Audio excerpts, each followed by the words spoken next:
What a beast. G'day. It's Sunday 21st of March. I'm absolutely shattered, having DJ'd till like 5 o'clock the last 3 nights and only getting a few hours sleep, but I've just finished doing the rock and roll with my good friend Johnny Doom on a Sunday here at Kerrang, and this is my new steed. We've had awful weather, but the sun is out, and finally I'm able to get on the Triumph Rocket 3 Roadster. New for 2010, they have taken their ridiculous Rocket 3, the 2.3 litre torque machine beast cruiser, and they've turned it into a bit of a naked street fighter. Well, that's second of attempt. It's more upright, they've got new suspension, ABS fitted as standard, they've redone the engine, retuned it to provide an extra 15% more torque, which is like 212 newtons of torque, which is twice that of an R1.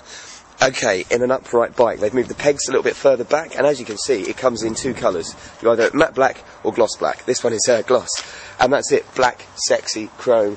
Now, I remember riding the first Rocket 3 last year. I didn't have the cameras, but the first thing I did was I was stuck in traffic for like 10 minutes, and I'd heard about all the power, and I finally managed to get out of the traffic and give it a blip, and I started laughing like a maniac for over an hour. There is nothing like the power this bike can produce. It is the most torquiest production vehicle in the world, and a 2.3 litre engine. The pistons are the same diameter as in the Dodge Viper supercar.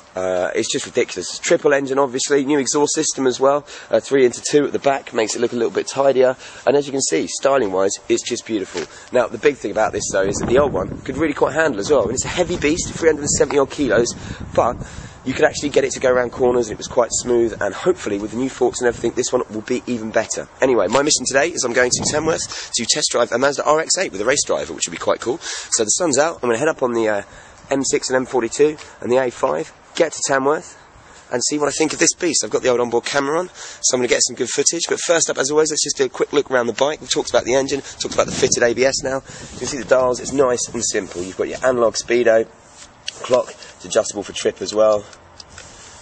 And then on this side, you've got the tacho and fuel gauge. And literally, because I need to get some fuel. And to start her up, well, this is what it sounds like. So I said these are standard cans, but check this out. Yeah, they've got some new exhaust mapping there as well to produce extra torque. It sounds amazing. So without further ado, I'm going to head out in the sun and get to Tamworth. Oh, I'm so excited about this bike. Okay, here we go. Rocket 3 Roadster. I should mention as well, price-wise, this comes in at just under 11 grand. So you're looking around the same price as actually Caddy Monster was riding the other week. Also comes in the same class as things like the Beaking. Try to make this a street fighter. Try to make this a more upright bike. Let's see if it still handles already. I mean, although it feels like a beast, it does handle really smoothly. And that's nice, low down. This is all about what you do when you give it some. Oh, the laughter's back. That's good. It's definitely a rocket. One thing you have to say about this bike, in traffic at low speed, obviously, it does feel heavy. It's 370 odd kilos. You know, this is not a bike you can just chuck around nimbly, and if you're a smaller person, you know, you might struggle with it. Although it's handy having that flywheel that rights it. It's so powerful. But as soon as you get up to speed, you honestly don't notice it. I took my friend as a pillion on this the other day, and it was so easy. You really didn't believe I had someone on the back of the bike, because that torque just meant you didn't even notice it. Here we are then, Triumph Rocket 3. I'm here at Chambers, Mazdas and Peugeot in Tamworth. Just been out with Alan Blenko, the British touring car driver, in the new Mazda MPS, 260 brake horsepower car, which was kind of crazy actually, having all that power through the front wheels. I've not had torque steer before for a while, well, for a front wheel car, and that was pretty wicked. But yes, talking of torque, I've just had Alan and the boys all hanging around this bike, and we talked to them about it for about an hour, because this thing is amazing. First up, loving the looks. Obviously, it's quite an old-fashioned looking bike, and because of the size of the engine and everything, you've got to take into account that it is quite big and chunky. But to me, the black really, really works, the chrome, and that screen is really good at high speeds as well, to be fair, it's got to be said. And I do like the old traditional headlights. And you know, the screen, as I say, works on the motorway up to quite high speeds.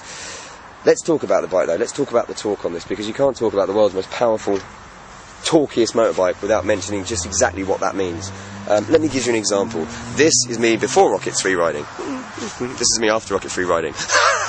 Yeah, it just doesn't stop. It's relentless. There is no drop at all, up to 6,500 and the rev range in that power band. There is no flat spot. It just bang, bang, bang, bang through every gear. I think if they put another 10 gears in this, you probably get to 1,000 miles an hour. It just feels that incredible. It just pulls. It's relentless. Even when you're at speed and you want to give it a little bit more, you just feel the torque coming through the direct drive shaft, through to the back wheel, and it feels very organic, very natural. And to be honest with you, it's one of the most fun bikes I've ever ridden. And it really is, and that's why you buy a Rocket 3. If, as you say, it's probably not that practical as a commuter or as a bike that you could use it every day easily because it's just so cool, but you know, you're not going to filter through it. It uses quite a bit of petrol, but you don't buy this bike for that reason. You buy this bike because you want the world's most powerful motorbike, and you want the world's most torquiest bike, and you want that sensation that no matter what you pull up against, no matter what you're doing, when you pull back that right hand, it just opens up a whole world of pain. It's like it doesn't accelerate, it stops the world and pulls it towards you. But yeah, I'm obviously, as you can tell, really enjoying this. I'm going to get back on the bike now, head home because it's Sunday and I need my nap. I just want to watch a bit of football because I'm shattered.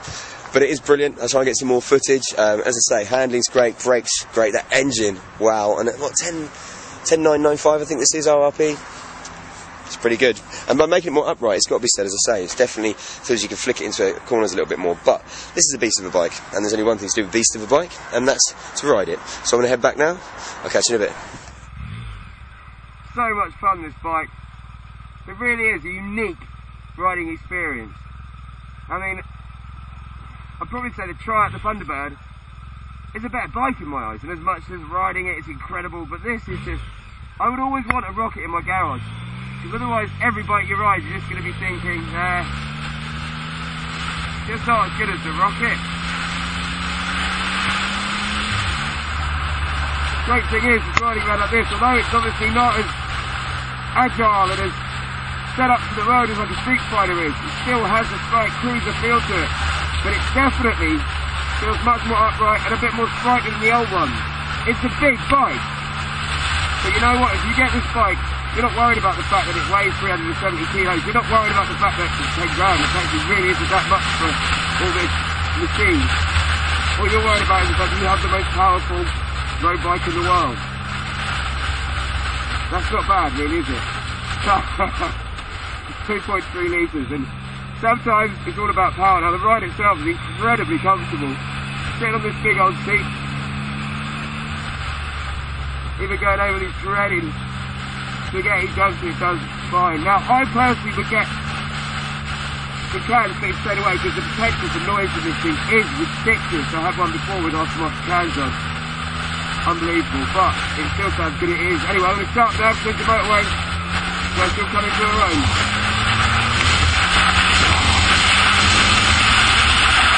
Right, so there she is. One of the craziest and most amazing bikes ever made. It's kind of like Concorde, I suppose, in as much that it's ridiculous, but it's a feat of engineering that it exists.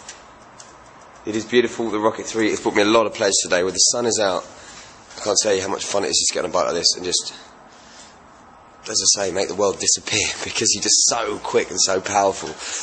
What are the big changes? I suppose the big thing I was talking about, I mean, compared to the Rocket 3, this new riding style, it's slightly more upright. It is the Roadster version.